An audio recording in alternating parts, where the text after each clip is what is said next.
TikTok Live isn't available to all creators right away. You'll have to meet certain requirements to access the option in the app.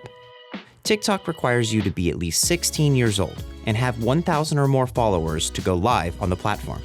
Creators who are at least 18 can also earn gift points in the process. Open your TikTok app and log into your account if necessary. Click the plus sign. Slide over to Live. Here, you can give a title to your live stream. Also, you can choose a topic. This can help find the correct audience for your stream. Also, you can choose to support a nonprofit.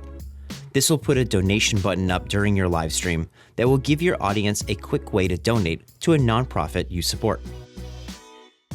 Now, you can click Go Live. It will count down and begin live streaming. Once live, there are many options and settings.